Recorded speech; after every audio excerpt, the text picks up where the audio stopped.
No niin, tässä Rase 2002 ja tällainen karkkikone, tai no edelleen purkkakoneita teen. Ja tää nyt on tällä hetkellä mun suurin. Ja tässä on nyt uusi mekanismi seinä. Ykkösessä oli toinen ja no, anteeksi. Mä en tiedä, se joskus jää tonne, mutta mä pääsen nyt. Eiku tuli sieltä joo. Katoipas väärin. Niin nyt mä sain purkan. Ja mä sain toisen purkan. Ja tänne mahtuu 5, eli niin kun on toi aamiainen, lounas, välipala, päivällinen ja iltapala, niin sinne mahtuu 5. Ja täällä on tämmönen salasäiliö, minne tänne menee 5-6.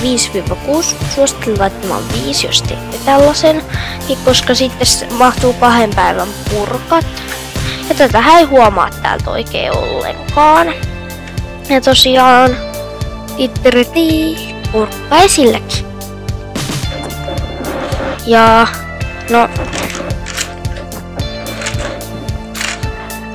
tää on tosi yksinkertainen. No, odotas.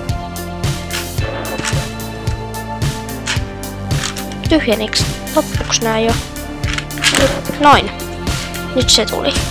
Mä en tiedä, kyllä tää toimii, mutta nyt se ei vaan jostain syystä toiminut niin hyvin.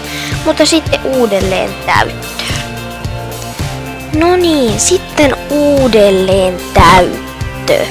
Ja tosiaan nyt tässä on 5 purkkaa. Ja tää on tässä rakekuppi tai torni. Ja siitä otetaan kansi pois. Ja sitten ne pudotetaan vaan vaakatasossa tonne. Ja nää tulee niinku, sitten kun nää on oikein, nää tulee täältä katot tälleen 1 yli. Niin sen takia nää on 1 korkeammalla tästä. Niin tosiaan, no tää on tosi yksinkertainen, mutta tää on no tällä hetkellä yksi mun parhaista, koska mulla on nyt 3 karkkikonetta ja mä oon tekemässä 4, mutta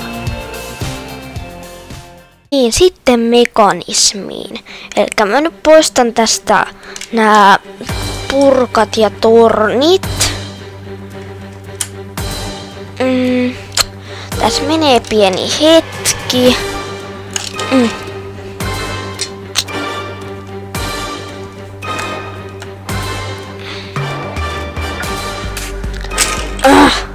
No, hajotin sitten samalla koko koneen. Pitää korjata kohta. Elikkä tässä on tällainen palikka. Ja se, kun tää on tässä, niin tää storge on tässä ylhäällä. Tää liikkuu tänne, toi putoo, tää seuraava purkka on tässä. Tää vedetään tänne, se putoo tohon ja sitten taas tonne. Että tällainen palikka täällä ja tosiaan tasaisilla liikkuu. Tällainen pieni palikka.